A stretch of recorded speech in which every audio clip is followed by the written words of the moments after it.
Savez-vous qu'en France, les métiers de l'industrie manufacturière enregistrent en 2017, selon BMO, la plus forte augmentation d'intentions d'embauche avec la construction et le commerce. À l'horizon 2022, selon France Stratégie, tous les métiers industriels ne seront pas concernés. Un contexte d'innovation et d'évolution technologique privilégieront les métiers qualifiés au détriment de ceux qui le sont moins.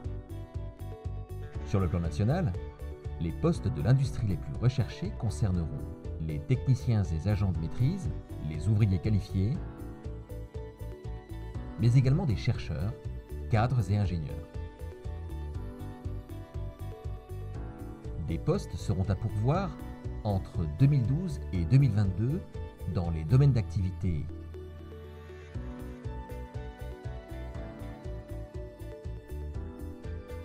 de la maintenance,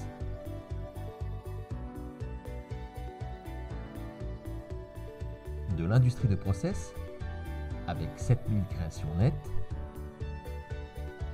de la mécanique et du travail des métaux.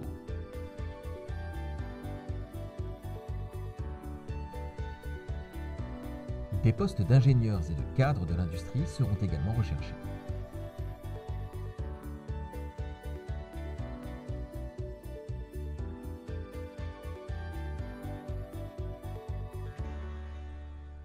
Maintenant, quels sont les projets de recrutement en Nouvelle-Aquitaine?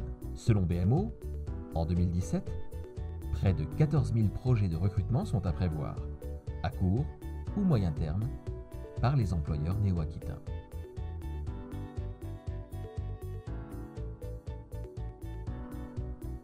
Ces recrutements visent des postes allant du CAP au niveau ingénieur dans tous les secteurs industriels. Voici quelques exemples de métiers recherchés. Ouvrier non qualifié en industrie de process, ouvrier qualifié de maintenance et en industrie de process, ouvrier non qualifié de la mécanique, techniciens et agents de maîtrise de la maintenance. Mais où auront lieu ces recrutements?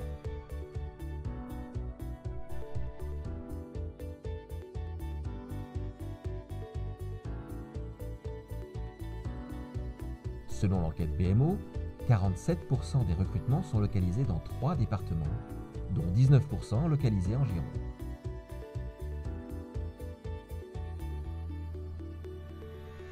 Mais pourquoi autant de recrutements prévus?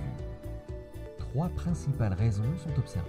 Tout d'abord, des départs importants à la retraite, avec plus de 41 000 départs attendus de 2016 à 2020 en Nouvelle-Aquitaine, même si tous ne seront pas remplacés. Des besoins émergeront dans les métiers de la mécanique, travail des métaux, avec des postes d'ouvriers qualifiés, mais également de techniciens et agents de maîtrise. Des départs sont également à prévoir dans les industries de process concernant les ouvriers non qualifiés et qualifiés.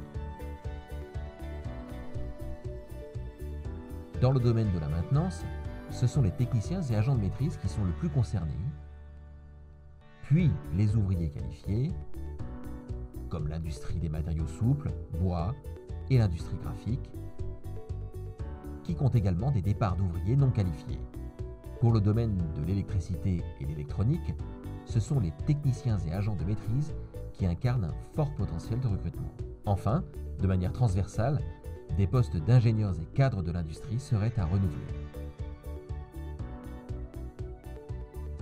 La deuxième raison motivant ces recrutements concerne un turnover important du personnel. Enfin, la troisième raison est liée à une hausse de l'activité, du fait de l'obtention de marchés dans l'aéronautique et de l'augmentation des exportations dans le nautisme. Selon l'enquête BMO, en 2017, les entreprises régionales ont du mal à recruter sur de nombreuses familles de métiers. Tel est le cas des tuyauteurs, des ouvriers qualifiés travaillant par l'enlèvement de métal, dans les industries lourdes du bois et du papier carton, mais également dans la maintenance en mécanique. Les 5 principales raisons évoquées pour ces difficultés de recrutement sont le déficit d'orientation sur les filières techniques et technologiques, un manque d'attractivité de certains territoires ruraux, tels que par exemple la Dordogne, les Landes ou les Deux-Sèvres. la représentation peu attractive du secteur industriel, une méconnaissance des métiers de l'industrie,